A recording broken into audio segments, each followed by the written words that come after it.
periodista e investigador Javier Rebolledo acaba de lanzar un libro muy interesante, muy compleja esta investigación y el tema que trata muy cojonudo. Además, lanzarse con una investigación de esta naturaleza. Se titula Falsas denuncias. Es justamente una investigación sobre padres acusados de abuso sexual, editado por Planeta. Javier, gracias por estar hoy día con nosotros. ¿Cómo estás? Muchas gracias por la invitación. Muy bien. Oye, Javier, bueno, yo adelantaba un poquito qué hay detrás de toda esta historia y como relatas acá, iniciaste esta investigación tras el aumento de denuncias de violencia intrafamiliar y abuso sexual en la era del COVID-19, en plena pandemia. Cuéntame un poquito qué pasó allí y cómo gatilló tu interés por meterte aquí en las patas de los caballos, ¿no? Porque esto es un tema muy complejo. Claro, conocí una acusación falsa de cerca y los estragos que había causado, digamos, irreparables, te diría, en una familia. Y en medio del aislamiento, sin saberlo de las cifras, después me enteré de las cifras, pero empecé a preguntar pensando que era una cuestión más bien aislada y me fui dando cuenta que en la medida que iniciaba cada vez más una investigación de tipo exploratoria, así como cada vez más profesional, iba preguntando a la gente que conocía, no me encontré con nadie, te lo digo honestamente, con nadie que no conociera a alguien que le había pasado, e incluso con personas que le habían pasado directamente en su entorno familiar.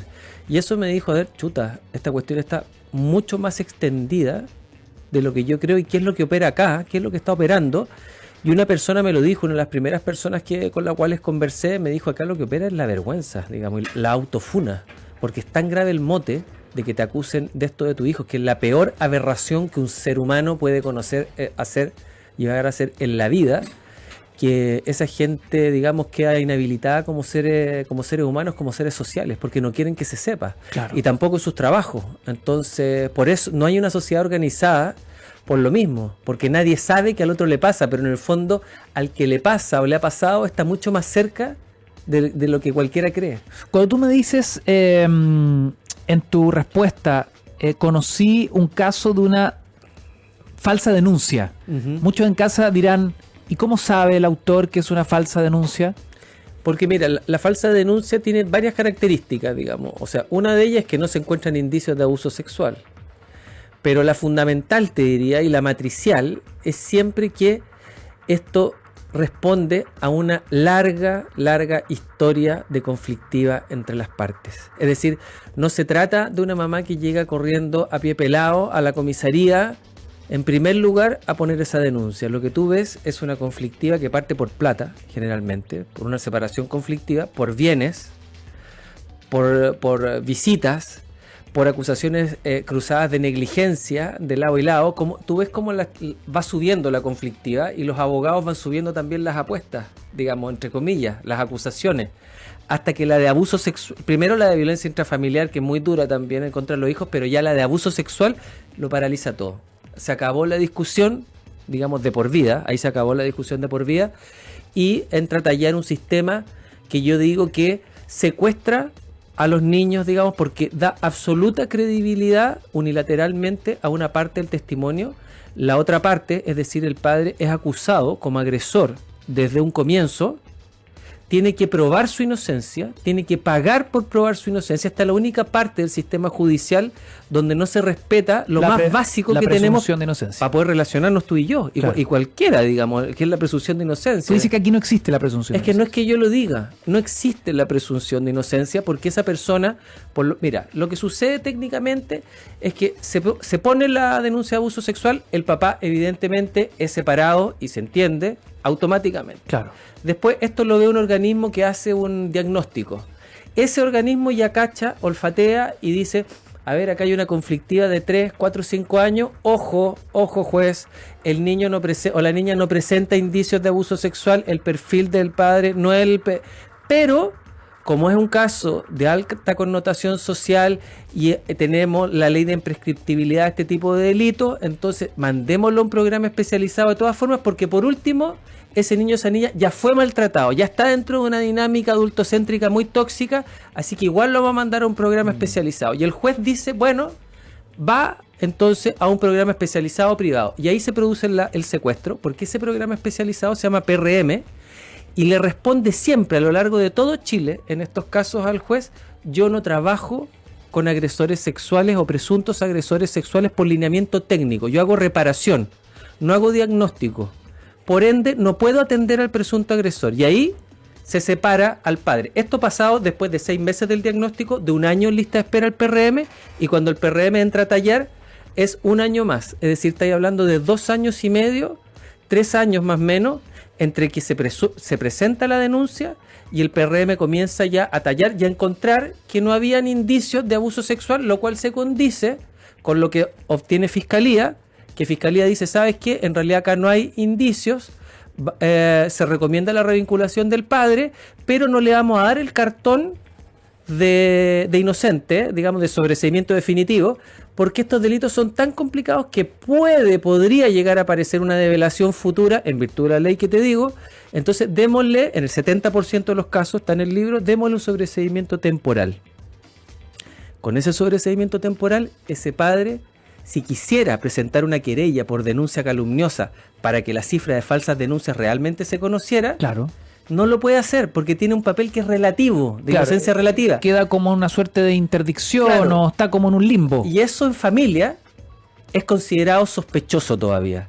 Y si ese papá se pone chúcaro y se va a la justicia a hacer eso, lo que sucede es que le cae una segunda, aparecen nuevas develaciones, llega una segunda denuncia de abuso sexual y todo el sistema de familia, que se dio cuenta que esto era una larga conflictiva de 5 o 6 años de pelea, que la denuncia que acaban de investigar era falsa, se resetea, parte desde cero, ¡pum! Y pone de nuevo diagnóstico, PRM, año de espera, y ahí sí, ya fueron 3 años de separación, ahora van a ser 6. Y ahí el vínculo ya está absolutamente perdido. No sería nada, o no sería tan grave, Ignacio, si es que esta cuestión afectara solamente a los padres, que ya es muy grave, una violación a los derechos humanos de parte del Estado, pero flagrante, en nombre de la protección, más encima, muy tapada. Pero aquí lo más grave es lo que pasa con los niños y las niñas, lo que están viendo los peritos judiciales, que es que el daño es irreparable. Es decir, uno de estos niños o niñas tiene que asumir que su padre no lo quiere, que su padre lo abandonó, que probablemente su padre lo abusó sexualmente. Ese es literalmente un duelo que vive ese niño o esa niña. Y crece con ese dolor. Después, cuando es más grande, se da cuenta que fue instrumentalizado por la madre. Y tiene que matar la imagen de la madre. O sea, una orfandad en vida, digamos. En vida, claro. Según los peritos, el hijo de un narcotraficante tiene una identidad más clara que uno de estos niños más funcionales a la sociedad. Ideaciones suicidas, suicidios, digamos, relaciones tóxicas, relaciones laborales, amorosas, de todo tipo, con una tasa de rehabilitación muy baja y muy larga en el tiempo. Yo me pregunto, disculpa la ingenuidad, ¿no? Pero uno se pregunta, entendiendo el daño irreparable para los hijos, ¿por qué una madre, entendiendo este esquema, ¿no? Uh-huh. ¿Por qué una madre tomaría una decisión? Entiendo la alta conflictividad, cómo va escalando esto, pero encuentro que está a un nivel tan descuadrado, ¿no? Uh-huh. Una denuncia falsa de abuso sexual a tu propio hijo o hija, que uno dice, ¿cuál es el motor que hay ahí? Digamos? Porque en el fondo esto quiebra todo, destruye todo, es una aniquilación completa de la familia. ¿Por qué una persona estaría dispuesta a aquello? Dentro de la investigación, ¿cuáles fueron los motores que tú identificaste? Porque es una ceguera total, digamos, de las consecuencias que esto puede llegar a generar.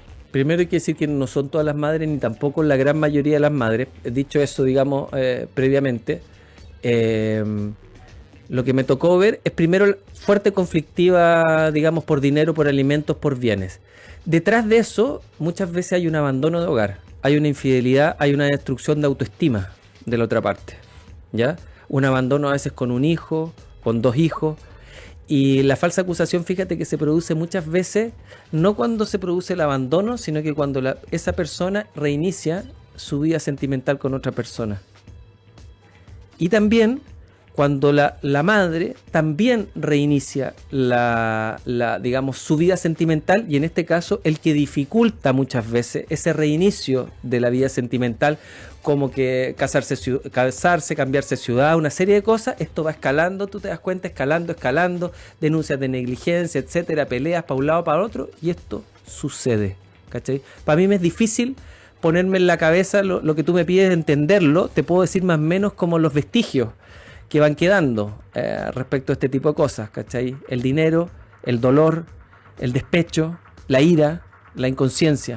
Javier, te voy a preguntar a la vuelta sobre lo que tú evidencias acá como una suerte de máquina, ¿no? Una suerte de sistema, porque quiero que indaguemos respecto de la responsabilidad que le atañe aquí a la justicia, a los abogados. Que tú me dices, bueno, esto va escalando, hay distintos mecanismos, y el último es este. Aunque sea falso, se aplica igual, se hace la denuncia. No sé, me parece aberrante, ¿no? Desde lo ético, desde lo moral. Hablemos un poquito de aquello y lo que pudiste reportear sobre el trabajo que aquí le atañe a los abogados. Seguimos conversando con Javier Rebolledo Escobar. En Radio 13C escuchas Cuatro Cabezas, segunda edición, con Ignacio Franzani. Son las 7:47. La conversación hasta ahora con Javier Rebolledo, falsas denuncias, una investigación sobre padres acusados de abuso sexual.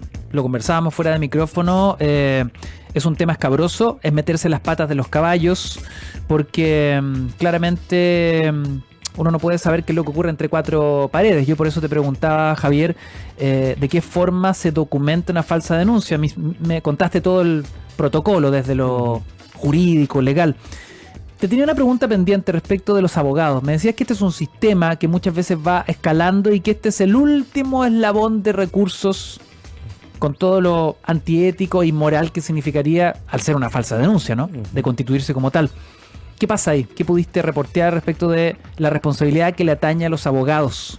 Me estoy metiendo un poco con la segunda parte del libro, digamos. Esta primera parte quería sentar el tema. Lo que pasa es que hay estudios de abogados que se dedican a esto, que hacen carrera de esto, que trabajan con psicólogos y psicólogas particulares, que parten esto recomendando a la cliente, digamos, ir a una psicóloga particular que trabaja con ese estudio de abogados para que haga un informe lo suficientemente preocupante en base solamente al testimonio de la madre. Ni siquiera pericia, no se llama pericia, ni siquiera entrevistan al niño o la niña, y con eso se presenta la denuncia en familia con este aval, digamos. Y después entra todo un sistema, digamos, contencioso de peritajes de lado y lado, donde los peritos de un lado, que está todo privatizado, acá el que no tiene plata, no tiene posibilidad, Ignacio, de pelear, porque todo está privatizado. Tú pagas por tus peritos por defenderte, la contraparte te pericia a ti, tú pericia a la contraparte, 4 o 5 peritajes a $1.000.000 cada uno,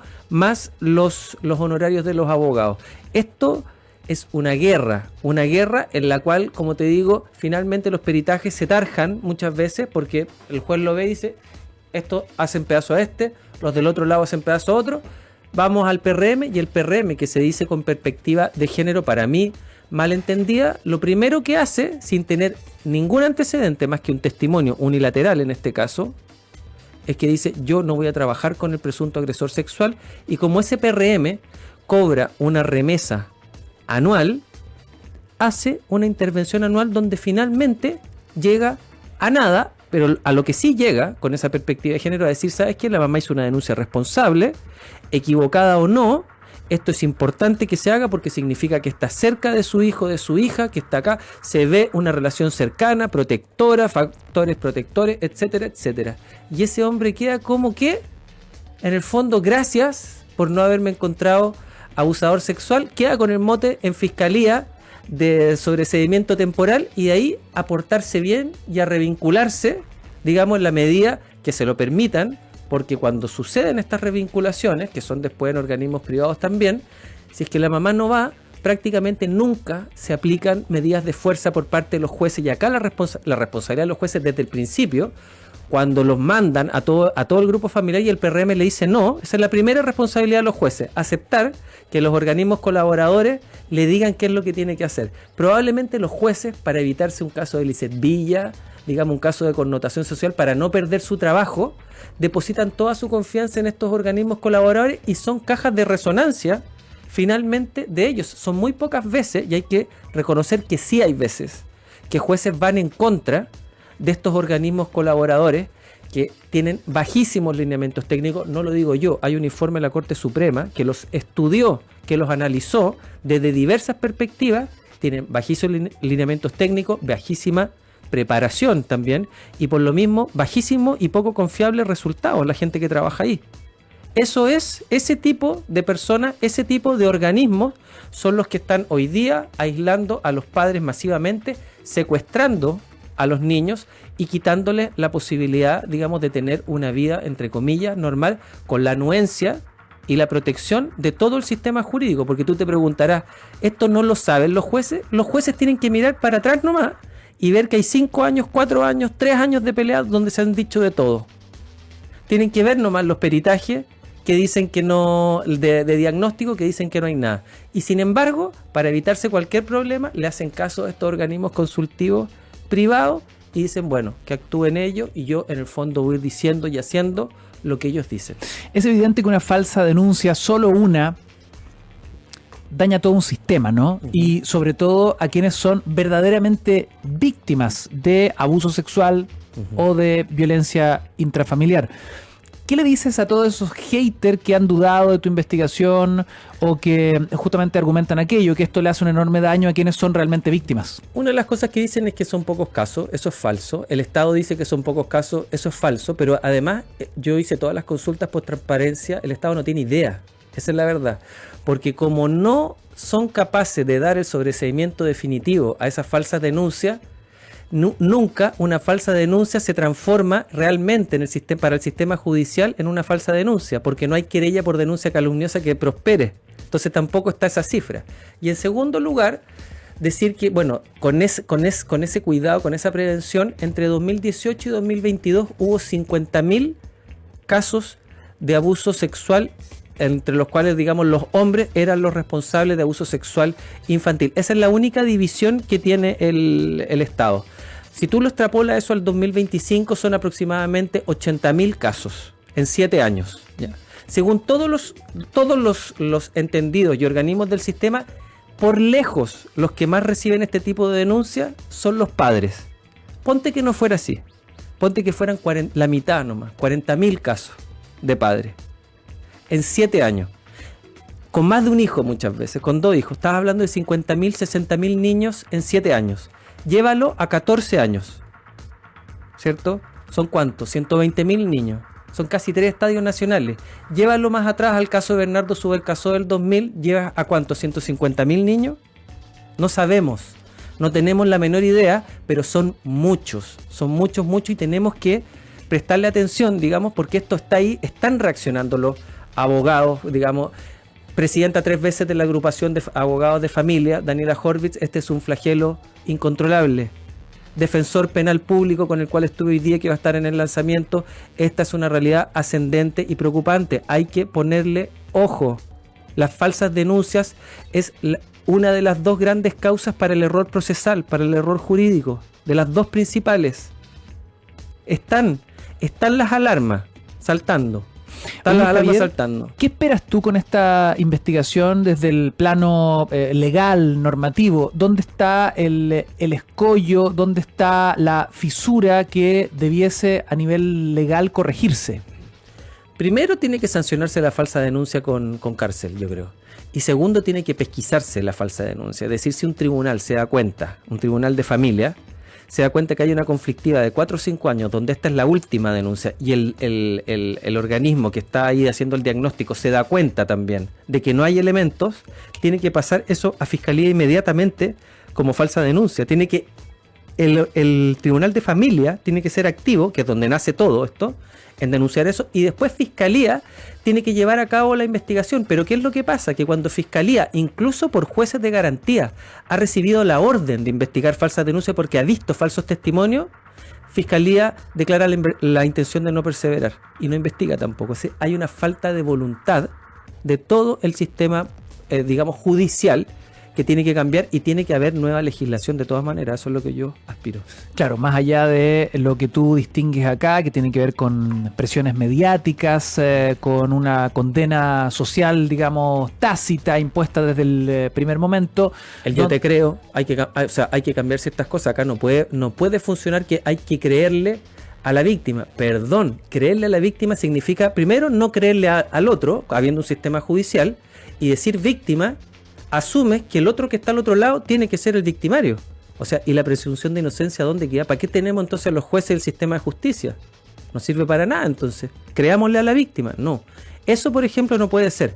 Yo, siendo hombre, lo lamento, mi consejo es, en vez de amiga yo te creo, amiga yo te escucho, pero que sean los tribunales de justicia los que determinen la verdad de las causas. Oye, interesante investigación. El libro ya está en librerías y se lanza próximamente. Uh-huh. ¿Dónde? Es la idea pasada. Aprovechemos el 10 de abril, este jueves, pasado mañana, estamos a 8 hoy día. A las 19 horas, en el espacio literario Ñuñoa, en Jorge Washington, justo al frente de la municipalidad de Ñuñoa, de Irarrázaval, debe ser hacia Simón Bolívar, una 80 metros, 70 metros, una librería ahí municipal bien bonita que está sobre Jorge Washington. Ahí se lanza Falsas Denuncias. Ahí se lanza, sí. Están todos invitados. Javier, gracias por esta conversación interesante, de un tema súper escabroso, difícil, que tuviste el coraje de abordar con todo lo que significa, ¿no? Uh-huh. Gracias por tener el coraje también de entrevistarme y de darme el espacio. No, por supuesto, imagínate, para todos los que somos padres sí que es interesante conversar sobre algo tan difícil y duro como esto. Son las 7 de la tarde con 57 minutos. Antes de despedirnos, recuerden que en Bar Porfirio están celebrando la magia del mezcal. Fusionan a Chile, Perú y México en un solo lugar. Es una cantina donde sus parroquianos viven una experiencia única. Porfirio, para todo mal, mezcal, y para todo bien, también. Encuéntranos en Manuel Montt 697 Providencia. Escuchas Un Día en la Música, en Cuatro Cabezas, segunda edición.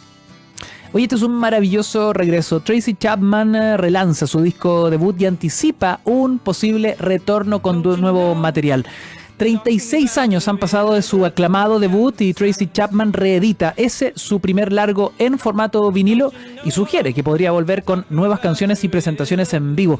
Recordemos que Luke Combs hizo un exitoso cover de Fast Car, su clásico por allá por el año 2022, y hubo todo un revivalismo para una nueva generación del trabajo de Tracy Chapman. Cuando éramos chicos la escuchábamos y la verdad fue una voz que a nadie dejó indiferente en su minuto. Desapareció durante un buen rato y fíjense que a partir del 4 de abril, hace poquito, a través de Rhino Records, fue cuidadosamente trabajado este relanzamiento con su productor original. Y de esa forma mantiene la estética de ese clásico del año 88, pero revitalizado en este 2025. La noticia entonces es que Tracy Chapman promete que podría regresar con nueva música, sí que la echábamos de menos. Despedimos con uno de sus clásicos. Y nos escuchamos mañana a las 7 de la tarde con más Cuatro Cabezas, segunda edición. Que lleguen bien a casa. Hasta la próxima.